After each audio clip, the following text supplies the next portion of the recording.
Juan Valdez para mí significa propósito, significa pasión, significa colombianidad, orgullo y responsabilidad. No me gusta equivocarme, pero le he cogido cada vez menos miedo. Mis fracasos más grandes, mis momentos más duros, personal y profesionalmente, hoy en día se han vuelto mis grandes maestros. Y siempre que pienso en empoderamiento, le digo a mis equipos que es darle a cada persona la cantidad perfecta de error. El éxito es ese pedacito del camino en donde uno todas las noches se acuesta en paz y se siente libre. Eso es éxito para mí. Brindo por este espacio, muchas gracias, y brindo por mis hijos. Bueno, salud por eso.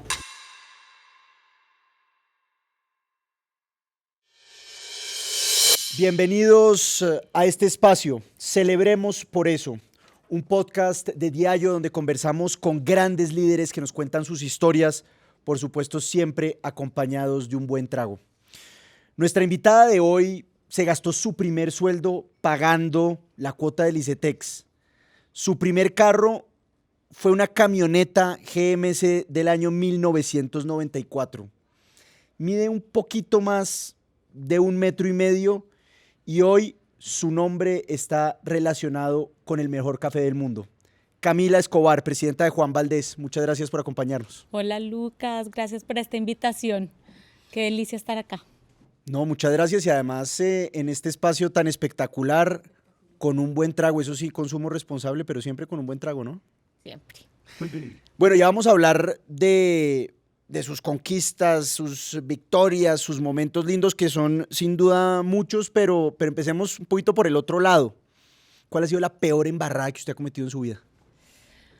Dios, personalmente una de las peores embarradas que cometí y fue en un concurso de Cheers en el colegio, en la presentación de uno de los concursos más importantes, haberme caído de la punta de la pirámide y haber dejado a todo el equipo en suspenso en ese momento. Eso a nivel personal. A nivel profesional ahora te cuento. Bueno, pero entonces siempre ha estado en la punta de la pirámide, por lo que veo. Bueno, en ese momento era por el 1,5 metros del que estábamos hablando antes. ¿Y profesional? ¿Cuál es la peor embarrada? No, profesional, sin duda, creo que tiene que ver con decisiones de talento, en donde por mi estilo de liderazgo he aplazado decisiones que uno dice, la había haber tomado antes. Echar paquetes.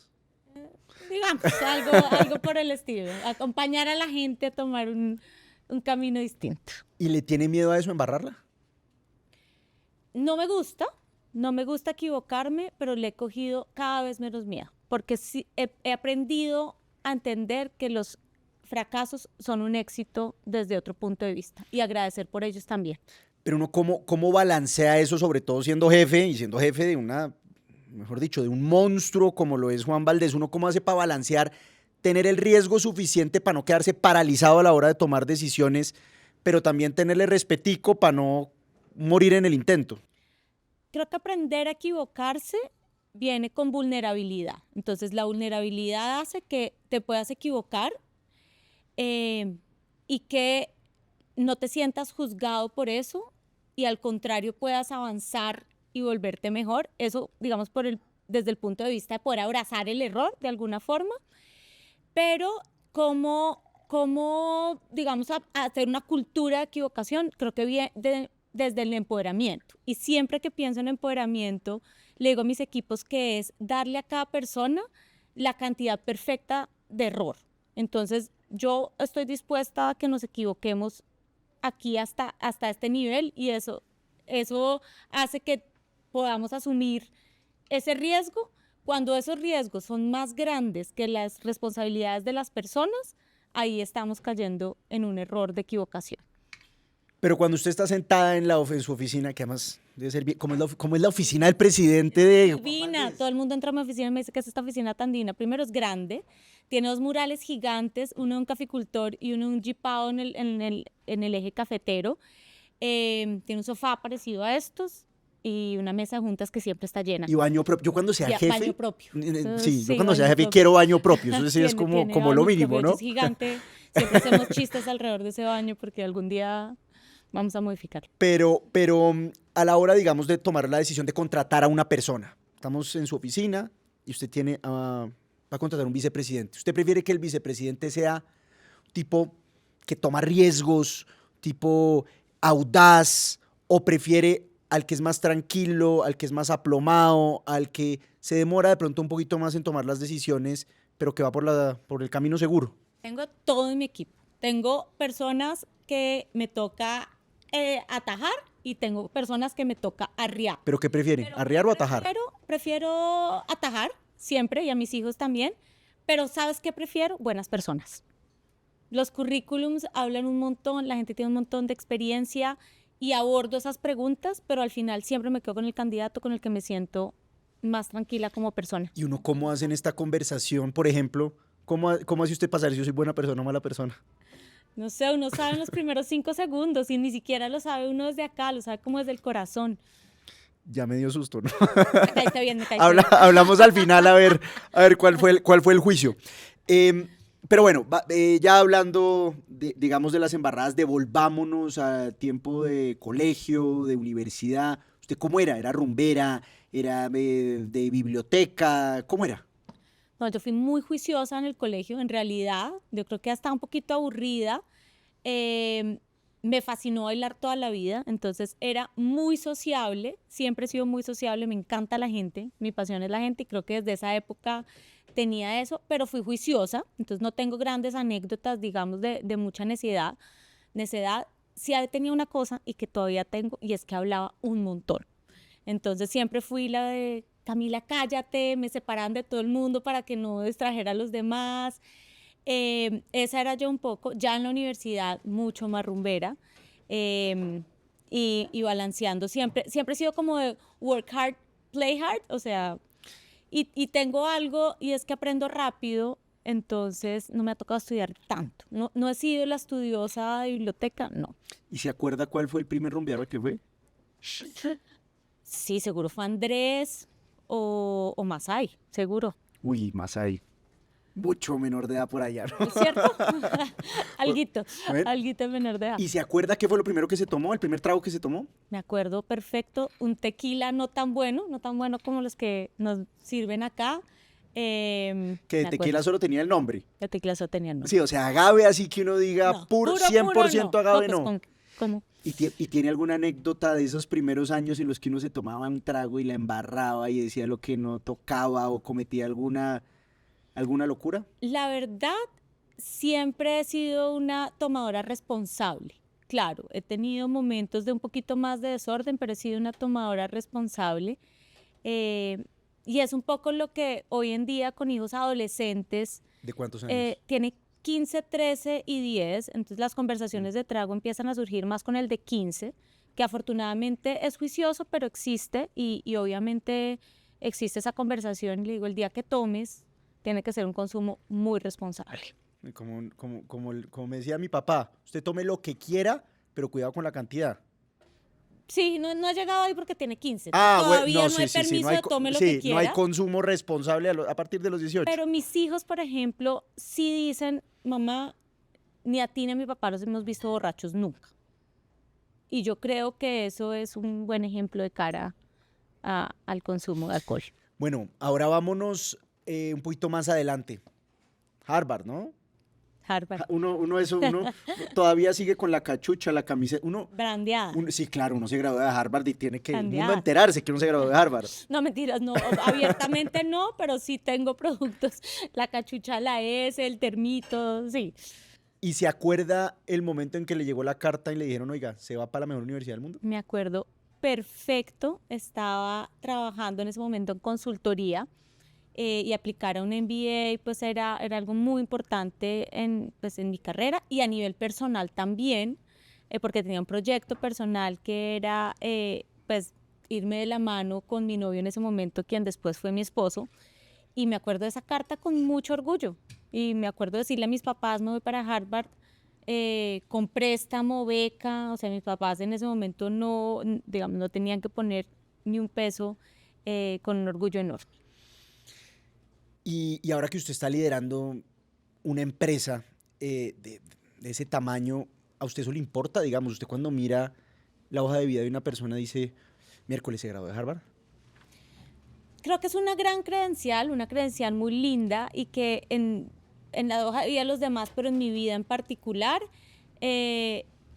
pues da orgullo y habla un poquito como de la excelencia. Uno no llega a Harvard ni llega a una posición de liderazgo por azar o por suerte o porque te escogieron en una rifa.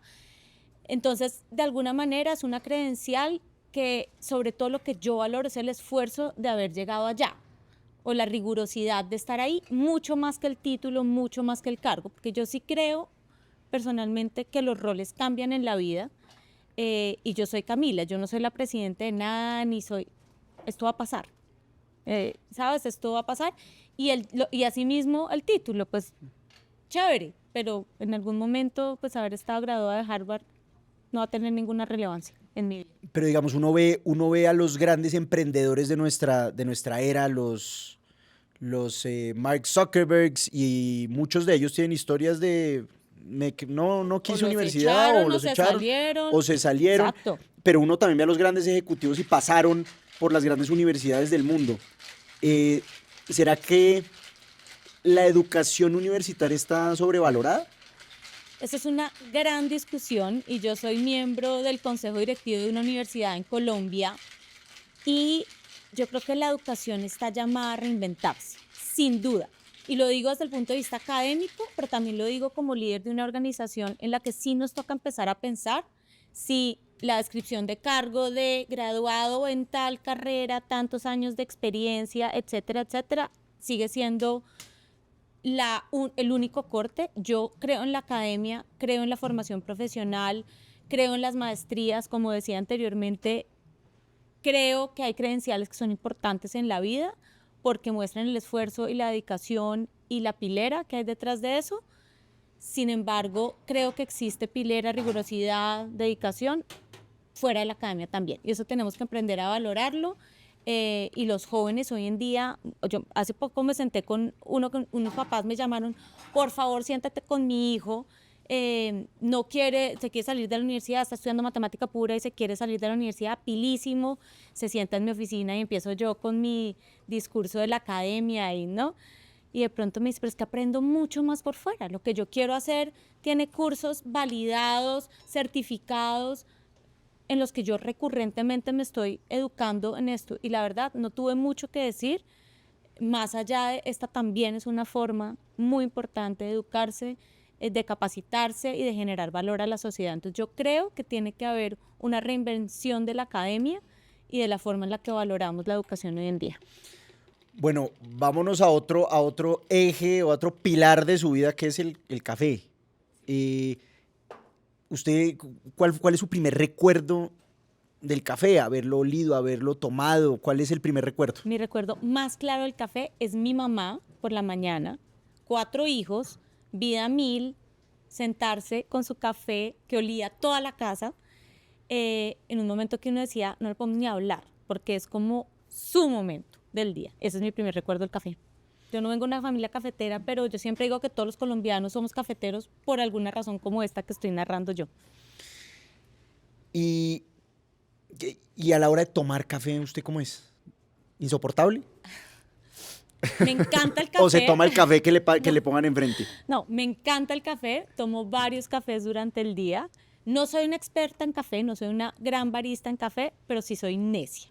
Soy necia al punto de estar en un restaurante y que pasan el café al final. Hay unos restaurantes en los que no me pasa esto, pero muchos en los que quieres una agüita aromática o de desayuno un té, porque si no sé si el café es bueno, me espero y me lo tomo en la oficina. O sea, usted no se toma el de la greca de la oficina típica colombiana, ese que da retorcijón, ese no pasa. O sea, no, muchas veces digo no, muchas gracias. A veces me lo tomo porque mi mamá me dijo que yo tenía que decir que sí a todo, entonces me lo tomo, pero y dar las gracias. Pero en general sí soy necia. Soy necia. ¿Y cuáles son esos primeros pasos en la Federación de Cafeteros? Es que usted digamos, hizo algo que es rarísimo para esta época y es hacer el servicio militar, ¿no? Desde practicante hasta presidenta. Sí, mi primer cargo de mi primer sueldo formal, porque yo fui El del crédito del el ICETEX. del crédito del ICETEX, ese cargo fue practicante del área de gestión de riesgos en la Federación Nacional de Cafeteros. Y muchos años después estoy acá. Eso fue un paso corto, no tan largo. Yo no he hecho toda mi carrera en el gremio cafetero, pero sí fue supremamente significativo para mí. Y bueno, acá estoy, muchos años después. ¿Y qué siente uno cuando está en el momento en el que yo no sé eso cómo será, como en las películas, le pasan un sobre y lo abre y dice, ha sido seleccionada, usted es la nueva presidenta de Juan Valdez? ¿Cómo fue ese momento? Ay, bueno, esa historia es súper linda, para mí por lo menos es súper significativa, porque cuando me invitan a participar en el proceso de selección de la presidencia de Procafecol Juan Valdez, lo primero que yo hago, y fue mi primer jefe, o sea, mi jefe de hace muchos años como practicante, me llama y me dice, Cami, necesito algo. Entonces yo, claro, ¿qué necesitas? ¿En qué te puedo? Quiero que participes en este proceso. Y yo colgué el teléfono. Yo tengo 3 hijos, yo estoy muy bien en el trabajo en que estoy, adoro lo que hago. ¿Y quién va a poder, o sea, cómo va a poder balancear esto? Nunca he sido presidenta de nada. Entonces colgué el teléfono, pero como él me conoce, al otro día levanté el teléfono y le dije, ¿sabes qué? No pierdo nada explorando, entro al proceso. Y entré al proceso y el día que me llamaron, yo volaba a Turquía de vacaciones. Entonces, mientras que estaba en el avión, estaban tomando la deliberación en la junta directiva de Procafecol. Y aterricé en Turquía y tenía 4.500 mensajes de WhatsApp y varias notas de prensa, porque yo no sabía que Procafecol tenía que revelar a la Superfinanciera de Colombia, con lo cual todos los medios de Colombia pues cogían esa información. Y aterrizo, y pues esa es la historia, con un orgullo pues gigante, una gran responsabilidad que sentí en ese momento, mucha emoción, y siempre dije, qué delicia volver a Turquía algún día, porque además se volvió uno de mis países preferidos en el mundo. Esa era mi primera vez en Turquía, con café colombiano, hacer preparación turca. Y muchos años después, o sea, unos 3, 4 años después, incluso después de la pandemia, tuve el privilegio de volver a abrir la primera tienda franquiciada en una de las operaciones que hoy en día es más exitosa, que es la Turquía. Entonces, esa historia de la noticia es muy linda. Bueno, y después de ese momento, mejor dicho, eso para usted es éxito. ¿Cuál es su definición de éxito? No, hoy en día mi definición de éxito no es un nombramiento o un resultado financiero o un premio. Para mí hoy en día no es éxito. Yo creo que de pronto algún día lo fue, y de pronto algún día cuando, no sé, escribía los ensayos de justamente para aplicar al MBA, ¿qué te imaginas? Y seguro, ¿no? Ser la cabeza de... Pero hoy en día eso no es éxito para mí. Y justamente cuando me preguntan los jóvenes en charlas, les digo, ¿qué mensaje quieres dejar? Y es el siguiente, y es, la definición de éxito para mí hoy en día es disfrutarse el camino. Sí tener un norte, soy súper estratega, o sea, en Procafecol y en Juan Valdez tenemos estrategia el próximo año, los próximos 2 años, ¿no? A 5 años, dónde queremos llegar, cuántos países, cuántas tiendas. No estoy diciendo que eso no se defina. Lo que quiero decir es que llegar allá puede ser que uno llegue allá, puede ser que uno llegue más lejos, puede ser que uno llegue un poquito antes, pero el éxito está en cómo se llega. Y en cómo se llega, no solamente estoy usando un ejemplo profesional, pero a nivel personal, para mí éxito es disfrutarme cada día ese camino. Y justo hoy, no sabía un poco para dónde iba nuestra conversación, pero estaba oyendo un podcast por la mañana de Chopra, y dice que el éxito puede tener 2 caras. Una cara es el éxito que se siente desde afuera y que viene del ego y se siente frío, o el éxito que se siente adentro y se siente calientito. Y es como, eso es lo que yo quiero sentir. El éxito es ese pedacito del camino en donde uno todas las noches se acuesta en paz y se siente libre. Eso es éxito para mí. Pero me devuelvo, esa de pronto no es una definición de éxito la que usted nos da, que solo se puede dar cuando uno ya llegó. Es como cuando uno fue al gimnasio y terminó la rutina y dice, había que disfrutarse el proceso. Para llegar a esa definición no hay que llegar a esos cargos, no hay que haber, digamos, transitado ese camino para dar esa definición que usted nos da de éxito.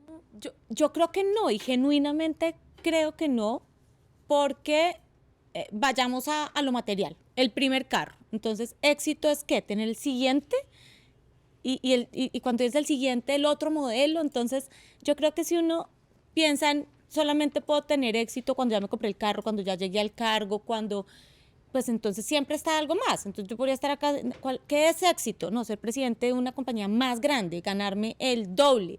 Y yo creo que no. Y yo definitivamente creo que hay logros importantes. Graduarse de la universidad es importante. Tener un hijo es súper importante. Tener una familia consolidada es súper importante. Lo que pasa es que la vida es tan incierta y la vida a veces tiene momentos tan difíciles y uno se cae. Lucas, yo un día no voy a ser presidenta de esta compañía. Y yo me separé después de haber soñado y jurado que mi familia iba a estar consolidada siempre. Entonces, éxito cuando estuve en mi familia, claro, y lo agradezco profundamente. Pero yo no creo que el éxito se dé y se pueda definir solamente cuando uno llega, porque siempre habría más para alcanzar. Yo creo que el éxito en cualquier etapa de la vida se puede definir en el camino, como el camino que uno lleva para llegar allá. Bueno, y ya que usted pone el tema, por ejemplo, una separación, una cosa que es tan fuerte, Sí. Eso es hasta que la muerte nos separe. Divorciarse, separarse, ¿es un fracaso? Lo sentí un fracaso mucho tiempo y hoy en día lo siento como mi mayor maestro. Y creo que uno de los temas que he aprendido, y por eso el éxito lo defino de esta manera, es que podemos agradecer todo lo que nos pasa en la vida. Hay cosas que uno se demora en entender y que probablemente hay otras que uno nunca entenderá, como la muerte de un hijo. Gracias a Dios no me ha tocado, pero cuando te sientas y hablas con personas que han tenido tragedias grandes, probablemente llegar a agradecer por esos momentos tan difíciles es duro, pero también conozco mucha gente que ha llegado a agradecerlos. Y en mi caso personal, mis fracasos más grandes, mis momentos más duros, personal y profesionalmente, hoy en día se han vuelto mis grandes maestros. Y yo no creo que yo sería quien soy, la líder, la persona, la mamá, la amiga, si no hubiera tenido esos fracasos. Bueno, después Entonces, de eso, salud, ¿no? Salud. Bueno, y para que vayamos a una nota un poquito más frívola, ¿cuál ha sido el peor jefe que usted ha tenido? No con nombre, ¿qué características tenía? He tenido grandes jefes, la verdad, he tenido muy pocos malos jefes. Yo creo que más que un mal jefe, un comportamiento que no me gustó mucho es cuando uno de mis jefes, de cara a este rol que estaba asumiendo, y ya no era mi jefe en ese momento, me dice, ahora sí vas a entender por qué no vas a poder tener balance. Y yo hice ¿cómo así? Y la verdad es que con muchas bolas en el aire, muchos momentos en los que se me han caído algunas y me ha tocado recogerlas, y sin ser una maestra en balance, lejos de serlo, porque hay días que me dan ganas de botar todo, creo que eso no era tan cierto. Y me parece que fue injusto en parte de esa jefe haberme dicho eso. ¿Y usted es de las que llama el sábado, el domingo, la que manda un correo a las 11 de la noche? Trabajo muy poco los fines de semana. Mando mails a horas muy extrañas y mi equipo ya sabe, pero es por otra razón. Y es que y esto no está bien, no lo hagan, pero soy muy multitasker para poder hacer lo que hago. Entonces, hago elíptica y respondo mails en la elíptica. Todo el mundo me dice, ¿por qué no te caes? Y yo, porque ya aprendí. Incluso en el MBA. Eso es puro core, ¿no? Eso toca para mantenerla. Entonces respondo chats, emails a horas extrañas. Muchos de ellos los programo para que salgan a una hora decente, pero algunos se me van. Entonces sí puede ser que a mi equipo les lleguen mails a horas muy raras, como las 5:05 de la mañana, los sábados no tanto.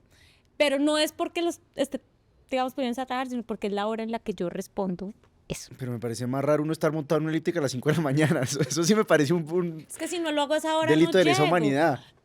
¿A qué hora se empieza a trabajar? No, yo empiezo a las 7:30, 8, pero tengo 3 hijos. Entonces mi primer turno en realidad empieza a las 5:50 con mi hija chiquita, que es la primera que entra al colegio, que tengo 2 turnos de colegio, entonces la primera se levanta a las 5:50, a las 6, y me gusta, ya, yo salí, o sea, el ejercicio se vuelve como un ritual de emocional, de sanidad mental, obviamente físico, que es súper importante para mí, y aprendí que cuando lo hago a esa hora, pues sí es difícil, pero es rutina, y me hace muy feliz, me hace feliz, 5:50 estoy lista, entonces... Bueno, pero eso es el yin y el yang, ¿no? La elíptica y el espresso Te martini, dije, además work hard, play hard. que nos quedó buenísimo. Ana, nuestra experta de Diageo Bar Academy, esto está muy rico. ¿A qué le sabe este trago que nos estamos tomando? Obvio a café. Me sabe, de hecho me sabe como a divertirse y al balance entre divertirse y trabajar. Hoy me tomé varios cafés durante el día sin trago, entonces al final del día está perfecto para saber que estamos en este momento divirtiéndonos un poco. ¿Y usted se puede tomar un café a las 7 de la noche y No tanto. no le hace nada? Creo que podría, no me los tomo porque me tomo muchos durante el día, como 4, 5, depende. Bueno, vámonos a lo que es la vida corporativa, porque hoy los jóvenes se gradúan de la universidad o no se gradúan de la universidad y lo que quieren es emprender, ser su propio jefe. Odian la autoridad, tienen la próxima idea del $1.000.000.000.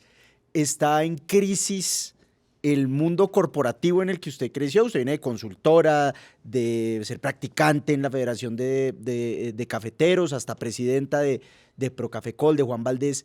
¿Esa vida, eso ya está revaluado? Pues yo me acuerdo la primera vez que le dije a mi papá que me iba a cambiar de trabajo y mi papá no podía entender que yo me fuera, ni siquiera le estaba diciendo que me iba a emprender. Papá, me voy a otro trabajo, tengo otra oferta, es mejor, me pagan más. Y él no entendía, porque la carrera corporativa como tal era un hecho. Entonces yo creo que ya nuestra generación viene rompiendo un poco paradigmas de generaciones anteriores. Yo no creo que el mundo corporativo está mandado a recoger. Yo creo que hay personas que siempre valoraremos trabajar en empresa y emprender desde la empresa, porque yo también creo y he aprendido que el emprendimiento no solamente viene desde crear empresa, también se puede emprender en instituciones establecidas. Sí creo que hoy en día la retención de talento es un arte, porque las oportunidades son múltiples para los jóvenes. Pero yo he visto que la gente entra a trabajar muy feliz en diferentes, estados de nuestra organización, en una tienda, en la parte administrativa, aquí en Colombia, en otros países. Entra a trabajar feliz y es gente muy joven. Algunos duran varios años, otros se van más rápido. Entonces yo no creo que la carrera corporativa esté mandada a recoger, creo que simplemente es distinta, es diferente, y hoy no podemos pensar que traemos una persona y la podemos retener toda la vida. Yo creo que algunos tenemos el privilegio de tenerlos un ratito y es un paso más rápido, y otros se quedan más. Yo aplaudo, valoro, celebro cuando la gente se va a oportunidades de crecimiento por fuera. Claro, lloro también porque me hacen mucha falta, pero eso pasa. ¿Y qué es lo más difícil de encontrar? Un buen vendedor, un buen administrador de empresas, un experto en inteligencia artificial. ¿Qué es lo más difícil de encontrar hoy en el mercado laboral? ¿Qué es lo más difícil de encontrar? ¿Qué es lo que más le duele cuando se va? ¿Qué es lo que...? La gente de tecnología hoy en día se la roban un montón. Entonces, cuando uno por fin está montado en el cuento de vamos a lograr la famosa transformación digital, incorporar AI en nuestra organización, y se roban a la gente, es súper doloroso, porque el mercado es súper movido. Yo he tenido el privilegio y casi que durante 6 años fuimos el mismo equipo. Yo llevo 7 en esta presidencia y durante 6 años fuimos un equipo súper consolidado, y recientemente ha rotado un montón de gente de mi equipo primario. He aplaudido cuando se van y he celebrado con ellos porque se van a oportunidades muy chéveres, pero volver a traer talento y engranarlos en el equipo es retador. No te diría que una función en particular, pero sí, talento senior también es un reto traerlos. Sobre todo por la parte cultural, nuevamente, no es por las credenciales, hay mucha gente con experiencia. es más porque cada organización tiene una cultura. Y no lo he visto solamente en Juan Valdez, sino en algunas empresas en donde soy miembro de junta, que traer gente y traes hojas de vida que cumple con los requisitos, pero el fit cultural cada vez es más importante y es pues ya cada vez somos más grandes, cada vez traemos más lo que nos gusta y lo que no nos gusta y con quién queremos trabajar y con quién no queremos trabajar. Entonces el fit cultural y lo que hablamos al principio de ser una buena persona, cumpliendo obviamente con unos requisitos, es creo que lo más retador al momento de escoger a alguien. ¿Usted es de reuniones largas o de reuniones cortas? Un poco de todo y me pasa algo muy chistoso y es que si pongo una reunión de 1 hora, me gasto 1 hora. Si pongo una reunión de 15 minutos, dura 15 minutos. Me pasa mucho que una reunión de 1 hora dura 40 minutos en temas personales y 20 minutos sacamos lo que teníamos que sacar, porque me encanta conectar con la gente. Entonces me pasa mucho eso. Y no, es decir, me gusta. Entonces, algunas sí las vuelvo y desde el principio las vuelvo 20 minutos cuando sé que hay una agenda terrible que no puedo, pero si puedo dedicarle 40 minutos a conversar con alguien y 20 minutos a sacar el tema, lo hago. Pero uno sí puede ser amigo de los subalternos. Sí, uno puede ser amigo de los subalternos. ¿Y eso no le quita autoridad a uno? En mi caso, no. Creo que no. Creo que una de las embarradas, digamos, que hablábamos, y más allá, digamos, de tener que rotar gente, va a esa inseguridad a veces que puede generarse desde ¿cómo le digo? Pero lo he aprendido. Y es parte de esas embarradas que me han enseñado a ser líder hoy en día, y es, soy una en la sala de juntas y tengo que tomar unas decisiones y soy otra por fuera. Y muchas veces le he dicho a mi equipo, si la decisión fuera Camila, sería esta, pero como estoy actuando con este otro sombrero, pues yo no puedo decir que sí a eso. Entonces, y salimos y nos damos un abrazo. Y obviamente el tema de a la mujer le toca más duro que al hombre en el mundo corporativo y en otros aspectos de la vida. ¿Eso sigue siendo un tema hoy? A mí no me tocó más duro crecer corporativamente. Yo he tenido el privilegio de que nací en una familia en que la diversidad ni siquiera había que hablarla porque era natural. Tuve roles creciendo en mi carrera profesional en donde, si bien había espacios más masculinos, nunca sentí una diferenciación. Sí creo hoy en día en la posición que tengo que hay una evidente oportunidad de cara a tener más mujeres en posiciones de liderazgo y a poder actuar más desde diferentes estilos de liderazgo. Eso sí creo hoy en día en la vivencia actual de mi liderazgo que pasa. Y nos toca más duro, sí, en algunas instancias sí nos toca, digamos, justificar un poco más o el típico, es que está brava y es una líder brava. Estoy siendo asertiva, estoy diciendo un poco lo que otro diría, pero yo creo que no hay que engancharnos en eso. Yo creo que hay que engancharnos realmente y mi perspectiva es, desde la diferencia construimos mucho mejor. Entonces, sí, hay obviamente una conversación de género sobre la mesa, pero sobre todo de cara a la diferencia, y es, hay gente brava o asertiva, hay gente que construye de otra forma, hay gente que prefiere tomar decisiones solo y hay gente que prefiere tomar decisiones en conjunto. Hay gente que es zurda y derecha, o sea, hay ejemplos incluso de empresas de muebles muy famosas en el mundo que hasta que no incorporaron a un zurdo en su equipo no entendieron que los muebles pensé que ya estábamos hablando de política, yo dije, No, estamos hablando de una empresa muy reconocida a nivel mundial que hasta que no incorporó zurdos en su equipo no entendió que los muebles se abren de una manera distinta, o los cinturones de seguridad, ¿no? Este caso famosísimo de cinturones de seguridad, que el maniquí era hombre, pues hay que tener maniquíes hombres y mujeres para el cinturón de seguridad. Entonces, desde ahí viene la diversidad para mí. Ya hablamos de momentos osos, fracasos, momentos de éxito, pero ahora un momento de berraquera, de coraje que le haya tocado en su vida. Uy, pucha, yo creo que la pandemia, sin duda. O sea, yo me acuerdo la primera vez que abrí nosotros éramos una empresa 100% análoga, en el sentido de, uno va y se toma un café en una tienda, ¿sí o no? Teníamos casi que desktops en nuestra oficina, el laptop era de adorno porque todos íbamos y volvíamos todos los días.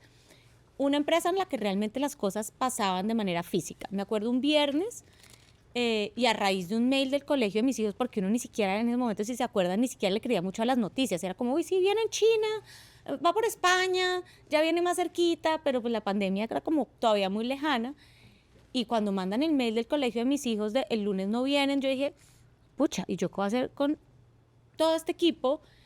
Efectivamente ese día nos vamos a traer a la casa, tecnología me decía, pero ¿cómo los vamos a mandar? Yo no sé cómo vamos a mandarlos, pero es que el lunes no podemos venir. Las tiendas, me acuerdo que antes de decretar la cuarentena, y ahí sí trabajé un sábado, me acuerdo perfecto un sábado hablando por teléfono diciendo el lunes quiten las mesas y las sillas. Pero Camila, ¿por qué vamos a quitar las mesas y sillas? Porque es la forma de aportar. O sea, todavía no teníamos la cuarentena decretada, no teníamos nada, pero dijimos pues que la gente no se quede en que pueda comprar café en la tienda, pero que no tenga donde sentarse para que no se quede ahí. Pero al punto de coraje, me acuerdo, después de esto, entonces llega el lunes, prendo la pantalla en Meet, que nadie se reunía por Meet, probablemente de las primeras reuniones por Meet en mi organización, 300 caritas y yo, ¿qué les voy a decir? Tengo una idea qué les voy a decir. Y lo único que se me ocurrió decirles es, yo no sé qué vamos a hacer, pero sé que lo vamos a hacer juntos. Y ese fue un momento de berraquera para mí, porque realmente no sabía cómo íbamos a abordar los próximos meses, que fueron muy duros, en una empresa que tuvo cerradas casi 400 tiendas. Teníamos 12 abiertas, que vendían por domicilio, en un momento en el que, ¿quién pedía un capuchino por domicilio? Nadie. Entonces... En ese momento en el que, ahí sí era impensable no estarse tomando, ¿qué es? Un espresso martini con tartar ¿de qué, Ana? Esto es tartar de... Tartar de salmón. De salmón, miércoles, mejor dicho. De aguacate. Y aguacate, y sí estamos, y eso Mm. sabe bien, ¿no? Sí, con café Pega, de ¿no? Juan Valdés. Y en la tarde todo funciona. Camila, ya para que vayamos cerrando, ¿qué significa Juan Valdés para usted? Juan Valdés para mí significa propósito, significa pasión, significa colombianidad, orgullo y responsabilidad. Bueno, y brinde por algo. Brindo por este espacio, muchas gracias, y brindo por mis hijos. Bueno, salud por eso. Salud. Muchas gracias a Camila Escobar, nuestra invitada de hoy, presidenta de Procafecol, presidenta de Juan Valdés. Gracias, Ediayo, por este espacio y seguiremos hablando aquí, desde este centro neurálgico de Diallo en Bogotá, con líderes en distintos sectores. Muchas gracias a ustedes.